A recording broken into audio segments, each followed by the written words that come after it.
Good morning વિદ્યાર્થીઓ. આપણે ગોસનો નિયમ ભણી ગયા અને એ ગોસના નિયમની મદદથી આપણે બે વિદ્યુત ફ્લક્સના દાખલા ઉદાહરણ 1.11 પહેલા આપણે ગણીશું. રકમ આવી છે. આકૃતિ 1.27 માં એક વિદ્યુત ક્ષેત્રના ઘટકો Ex બરાબર આલ્ફા x⁴ Ey બરાબર Ez બરાબર 0 છે, જ્યાં આલ્ફા બરાબર 800 ન્યૂટન પ્રતિ કુલમ્બ મીટર⁴ એ ઘનમાંથી ફ્લક્સ બી ઘનની અંદરના વિદ્યુતભારની ગણતરી કરો એ બરાબર 0.1 મીટર. જરા દાખલામાં જે ડેટા છે આપણે બહાર કાઢી લઈએ. જરા જોઈ લેજો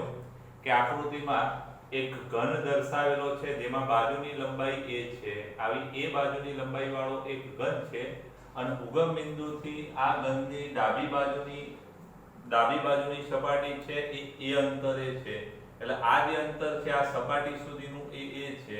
અને બાજુની લંબાઈ a છે. એટલે અહીંયા ઉગમ બિંદુથી આ સપાટી ડાબી બાજુની સપાટી એ અંતરે છે, જમણી બાજુની સપાટી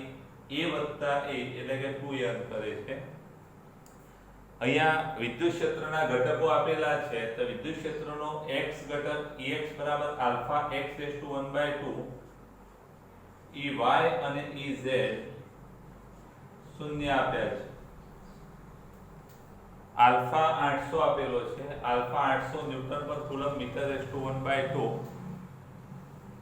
અને બાજુની લંબાઈ એ 0.1 મીટર છે. તો ઘનમાંથી ફ્લક્સ અને ઘનની અંદરના વિદ્યુતભારની ગણતરી. તો પહેલા તો ઘનનું ફ્લક્સ શોધવાનું છે એ. હવે ઘનનું ફ્લક્સ શોધવું હોય તો પહેલા ડાબી બાજુનું ફ્લક્સ શોધવું પડશે, જમણી બાજુનું ફ્લક્સ શોધવું પડશે અને બંનેનો પછી બેઝિક સરવાળો કરવો પડશે. ડાબી બાજુ અને જમણી બાજુ એટલે કે આ બે બાજુઓ છે જેને આપણે છાયાંકિત કરી નાખીએ. અહીંયા Ey અને Ez શૂન્ય છે. Ey અને Ez શૂન્ય હોય એટલે કે ડાબી બાજુ અને જમણી બાજુ આ બે બાજુઓ સિવાય કોઈ પણ બાજુ સાથે ફ્લક્સ કોઈ પણ બાજુમાંથી પસાર થતું ફ્લક્સ કેવું થશે? શૂન્ય થશે, કારણ કે ક્ષેત્રનો x જ ઘટક છે. એટલે ક્ષેત્ર આ દિશામાં જ છે અને માટે આ ઉપરની બાજુ, નીચેની બાજુ, આ ચાર બાજુઓમાંથી કોઈ ફ્લક્સ પસાર થશે નહીં, માત્ર આ બે બાજુઓમાંથી ફ્લક્સ પસાર થશે. એટલે પહેલા એક વાત લખી લઈએ કે આકૃતિમાં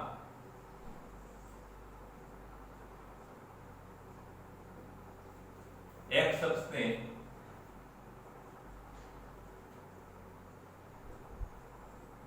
લંબ છાયાંકિત કરેલી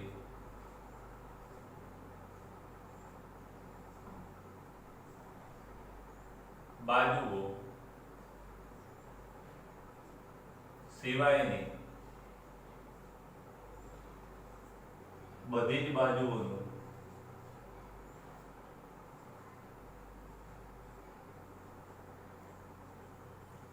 ફ્લક્સ શૂન્ય થાય.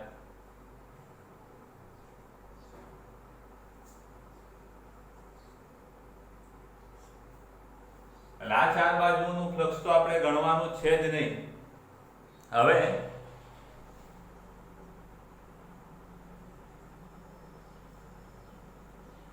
બાકી આ બે બાજુઓ રહી,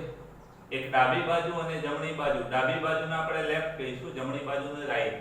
તો ડાબી બાજુ આગળ વિદ્યુત ક્ષેત્રનું મૂલ્ય એ લેફ્ટ કેટલું? તો અહીંયા આલ્ફા * x⁴ આલ્ફા x⁴ અને માટે એ લેફ્ટ = આલ્ફા x બરાબર કેટલા છે? તો અહીંયા ઉગમ બિંદુથી a અંતરે છે પહેલી બાજુ ડાબી બાજુની, એટલે a⁴ થાય. સમીકરણ નંબર આપણો આ એક. કારણ આપવાનું, કારણ કે અહીંયા x બરાબર a છે, x = a. હવે જમણી બાજુની આપણે વાત કરીએ તો જમણી બાજુ આગળ વિદ્યુત ક્ષેત્ર કેટલું કે ER = આલ્ફા. x ની જગ્યાએ કેટલા મૂકવાના? તો કે a + a. અહીંથી આ બાજુનું અંતર a છે અને આ એ બાજુનો ઘન છે એટલે અહીંથી અંતર 2a એટલે અહીંયા ક્ષેત્ર કેટલું હશે તો કે આલ્ફા x ની જગ્યાએ કેટલા મૂકીશું કે 2a ની 1/2 ઘાત આને આમ કહી શકાય કે 2 ની 1/2 આલ્ફા ઇન્ટુ a ની પણ 1/2 સમીકરણ નંબર 2 જમણી બાજુ માટે અહીંયા x બરાબર કેટલા 2a લીધેલા છે હવે આ બે ક્ષેત્રો મળી ગયા હવે ડાબી બાજુનું ફ્લક્સ કેટલું તો ડાબી બાજુનું ફ્લક્સ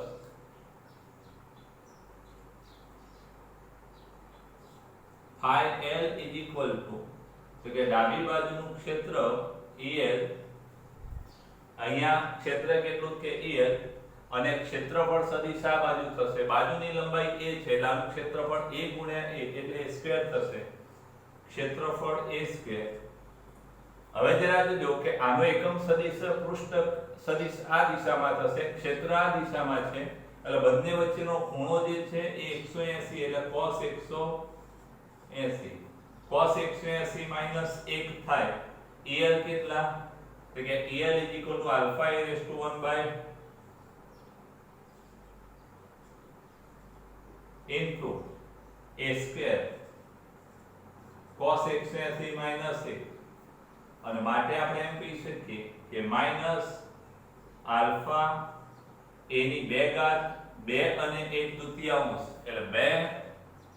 વત્તા 1/2 2 એકુ 2 દુ 4 ને 5/2 એટલે a ની 2 વત્તા 1/2 કેટલી થાય 5/2 આ ડાબી બાજુનું ફ્લક્સ આટલું મળે આ સમીકરણ નંબર આપણું આ 3 હવે જમણી બાજુનું ફ્લક્સ કેટલું તો જમણી બાજુનું flux phi right is equal to વિદ્યુત ક્ષેત્ર E ડાબી જમણી બાજુનું વત્તા ગુણ્યા ક્ષેત્રફળ કેટલું k સ્ક્વેર આનું ક્ષેત્રફળ પણ એ બાજુનું સમતલ છે સ્ક્વેર પણ આનો એકમ સદિશ આ દિશામાં છે એટલે આ ક્ષેત્રફળ સદિશ પણ આ દિશામાં અને વિદ્યુત ક્ષેત્ર પણ આ દિશામાં એટલે બંને વચ્ચેનો ખૂણો છે એ 0 થશે એટલે cos 0 is equal to er 2 ની 1/2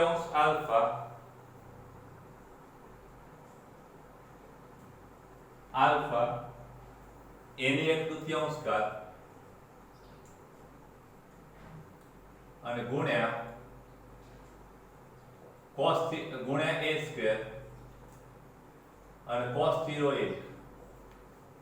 is equal to 2 ની 1/2 ઘાત આલ્ફા a ની 2 ઘાત અને 1/2 એટલે કે પહેલાની જેમ જ 5/2 આ 2 ની 1/2 એને વર્ગમૂળ 2 કહેવાય આલ્ફા a raised to 5/2 આ 5r સમીકરણ નંબર આપણું આ 4 હવે આ બંને ફ્લક્સોનો આપણે બેઝિક સરવાળો કરીએ એટલે પરિણામી flux phi is equal to 5r વત્તા 5l 5r કેટલા વર્ગમૂળ 2 into alpha a raised to 5/2 5l કેટલા તો કે minus alpha a raised to 5/2 minus alpha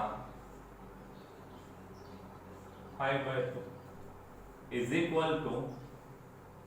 અહીંયા alpha a raised to 5/2 common નીકળશે alpha a raised to 5/2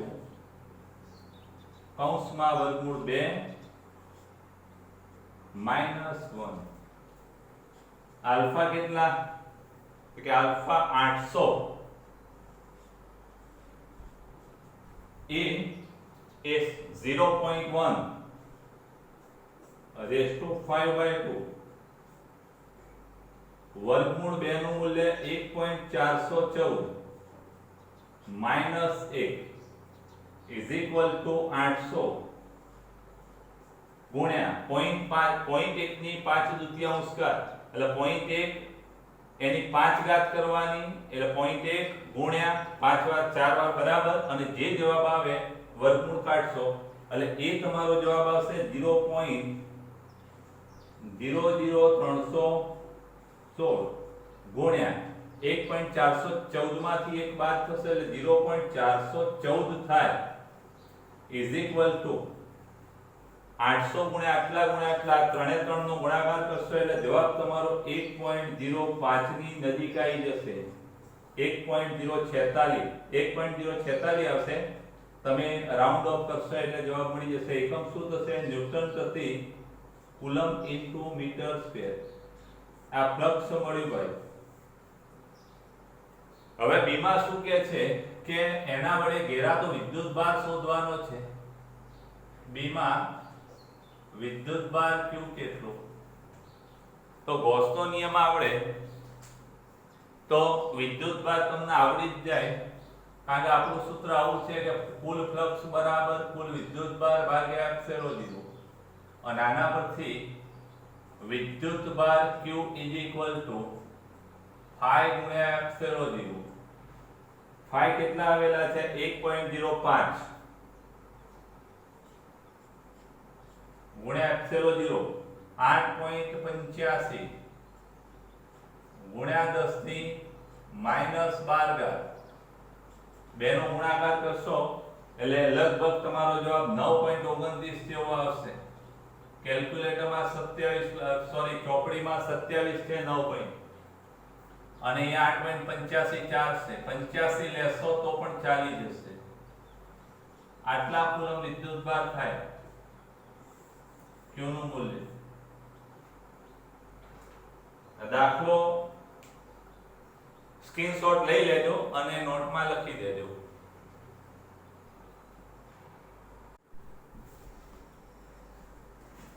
તો મિત્રો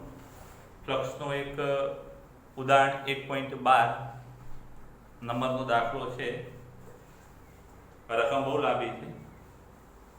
એક વિદ્યુત ક્ષેત્ર ધન x માટે ધન x દિશામાં અને સમાન છે તેમજ ઋણ x માટે તેટલા જ મૂલ્યનું સમાન અને ઋણ x દિશામાં છે એટલે કે x ગ્રેટર ધેન 0 માટે E બરાબર 200 I કેરેટ ન્યૂટન પ્રતિ કુલમ એટલે કે ધન એટલે કે અહીંયા ઉગમ બિંદુથી આ બાજુની દિશા એ ધન કહેવાય એટલે x ગ્રેટર ધેન 0 માટે વિદ્યુત ક્ષેત્ર છે એ આ દિશામાં 200 I કેરેટ છે જ્યારે જમણી બાજુ એટલે કે આ બાજુ x લેસ ધેન 0 માટે કેટલું છે કે -200 I કેરેટ એટલે આ બાજુ ક્ષેત્ર ધન 200 I કેરેટ છે અને આ બાજુ -200 I કેરેટ છે 20 સેન્ટીમીટર લંબાઈ અને 5 સેન્ટીમીટર ત્રિજ્યાના નળાકારનું કેન્દ્ર ઉગમ બિંદુ પર અને અક્ષ x દિશામાં છે જેથી એક સપાટી x બરાબર +10 સેન્ટીમીટર અને બીજી સપાટી x બરાબર -10 સેન્ટીમીટર આગળ છે તો એ દરેક સપાટ બાજુઓમાંથી બહાર આવતું ફ્લક્સ કેટલું હશે બી નળાકારની વક્ર બાજુઓમાંથી ફ્લક્સ કેટલું હશે સી નળાકારમાંથી બહાર આવતું કુલ ફ્લક્સ કેટલું હશે અને ડી નળાકારની અંદર કુલ વિદ્યુતભાર કેટલો હશે ચાર બાબતો આપણે શોધવાની છે તો પહેલા રકમ સમજી લઈએ અહીંયા વિદ્યુત ક્ષેત્ર છે એ વિદ્યુત ક્ષેત્ર ધન x દિશામાં x ગ્રેટર ધેન 0 માટે 200 I કેરેટ છે અને x લેસ ધેન 0 એટલે કે ઋણ x દિશા માટે -200 I કેરેટ છે આ દિશામાં 200 I કેરેટ વાળું વિદ્યુત ક્ષેત્ર છે અને આ બાજુ -200 I કેરેટ હવે એક નળાકાર છે કે જેની બાજુની એની ત્રિજ્યા 5 સેન્ટીમીટર છે એવો 5 સેન્ટીમીટર ત્રિજ્યાનો 20 સેન્ટીમીટર લંબાઈનો એક નળાકાર કે જેની અક્ષ છે એ x અક્ષ પર સંપાત થાય અને એનું કેન્દ્ર છે એ ઉગમ બિંદુ પર સંપાત થાય અક્ષ x અક્ષ પર અને ઉગમ બિંદુ પર એનું કેન્દ્ર હોય તો કેન્દ્રથી દરેક બાજુનું અંતર છે એ 10 સેન્ટીમીટર થાય એટલે આ પણ 10 સેન્ટીમીટર દૂર હશે આ પણ 10 સેન્ટીમીટર દૂર હશે એટલે કે x બરાબર +10 સેન્ટીમીટર ના બાજુ x બરાબર -10 સેન્ટીમીટર હવે આ નળાકારની સપાટ બાજુઓમાંથી પસાર થતું કુલ ફ્લક્સ એટલે કે આ સપાટમાંથી પસાર થતું ફ્લક્સ આ સપાટમાંથી પસાર થતું કુલ ફ્લક્સ પછી નંબર 2 કે આ વક્ર સપાટી છે એમાંથી પસાર થતું કુલ ફ્લક્સ, અને ત્રીજું આખી નળાકારની કુલ આ નળાકારમાંથી બહાર આવતું કુલ ફ્લક્સ, અને છેલ્લે એનો વિદ્યુતભાર શોધવાનો છે. તો પહેલી સપાટ બાજુઓમાંથી બહાર આવતું ફ્લક્સ. તો સપાટ બાજુઓમાં એક ડાબી બાજુ છે જેને આપણે લેફ્ટ સાઈડ કહીશું, અને બીજી સપાટ બાજુ છે જે જમણી બાજુ છે એને રાઈટ સાઈડ કહીશું. એટલે લેફ્ટ સાઈડ નું ફ્લક્સ આપણે શોધીએ તો ફાઈ લેફ્ટ ડાબી બાજુનું ફ્લક્સ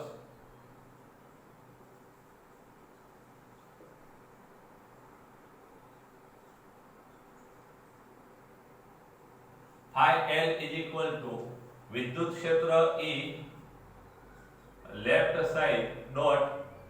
આ સપાટીનું ક્ષેત્રફળ delta S L left side dot ગુણાકાર થશે, માટે phi L EL બરાબર કેટલા કે માઈનસ E અથવા EL બરાબર -200 I કેરેટ, એટલે -200 I caret dot delta SL કેટલા કે minus delta S I caret. I dot I એક થશે, -200 માઈનસ ગુણ્યા માઈનસ પ્લસ થશે ગુણ્યા ડેલ્ટા S એટલે આ વક્ર બાજુનું વર્તુળાકાર બાજુનું ક્ષેત્રફળ. વર્તુળનું ક્ષેત્રફળ શું થાય તો કે પાઈ r square is equal two 200 ગુણ્યા પાઈ 3.14, અને r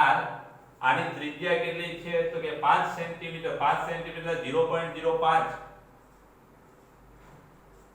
એનો વર્ગ. કેલ્ક્યુલેટરમાં તમે ગણતરી કરશો 0.05 નો વર્ગ કરી 3.14 વડે ગુણી અને 200 વડે ગુણશો એટલે જવાબ તમારો 1.57 આવશે.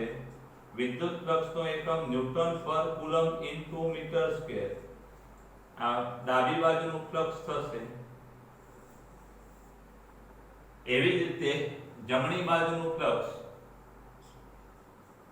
B, જમણી બાજુનું ફ્લક્સ કેટલું કે ફાઈ રાઈટ સાઈડ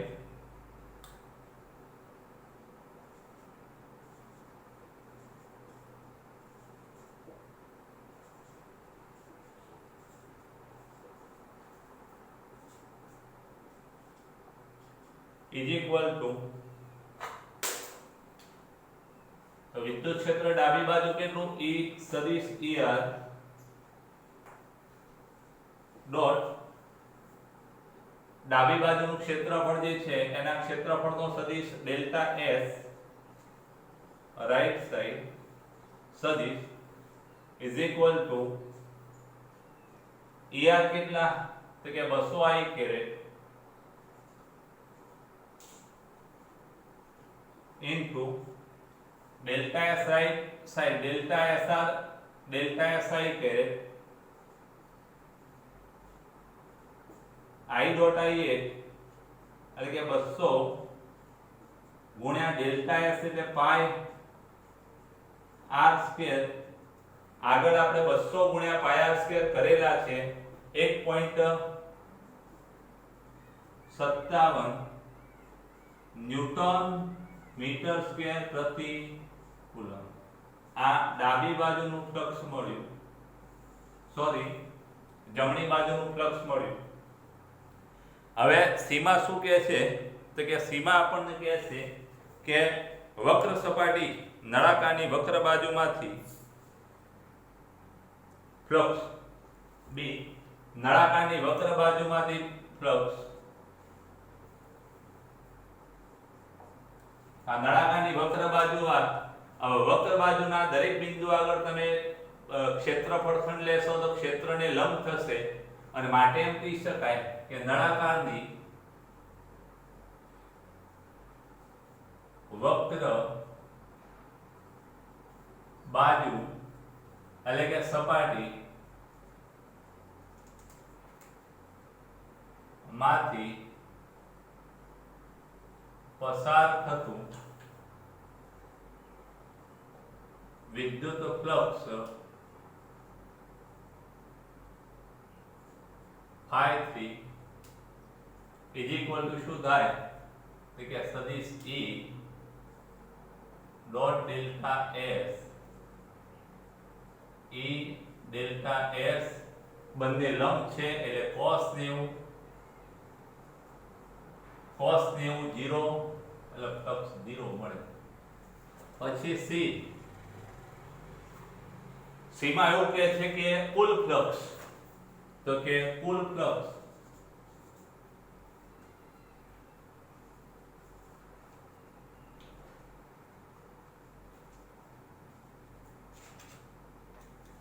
phi બરાબર શું થાય તો કે phi લેફ્ટ સાઈડ વત્તા phi રાઈટ સાઈડ. ત્રીજું તો 0 છે phi3 કિંમતો મૂકીએ. phi લેફ્ટ કેટલા 1.57 phi રાઈટ પણ 1.57 1.57 plus 1.57 is equal to 3.14 newton metre square. હવે એક ત્રીજી વસ્તુ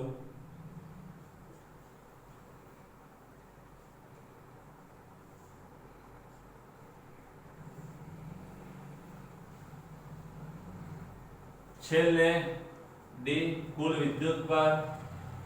તો કુલ વિદ્યુતભાર માટે આપણે ગોસનો નિયમ લેવો પડશે. તો કુલ ફ્લક્સ બરાબર કુલ વિદ્યુતભાર ભાગ્યા શૂન્યાવકાશની પરમીએબિલિટી અને માટે કુલ વિદ્યુતભાર Q ઇઝ ઇક્વલ ટુ 5 ગુણ્યા એપ્સિલોન 0. આ એપ્સિલોન 0 છેદમાંથી ડાબી બાજુ આવે અંશમાં આવશે માટે Q ઇઝ ઇક્વલ ટુ 3.14. કુલ વિદ્યુત ફ્લક્સ કેટલું આવેલું છે 3.14 અને શૂન્યાવકાશની પરમીએબિલિટી 8.85 ગુણ્યા 10 ની માઈનસ 12 ઘાત માટે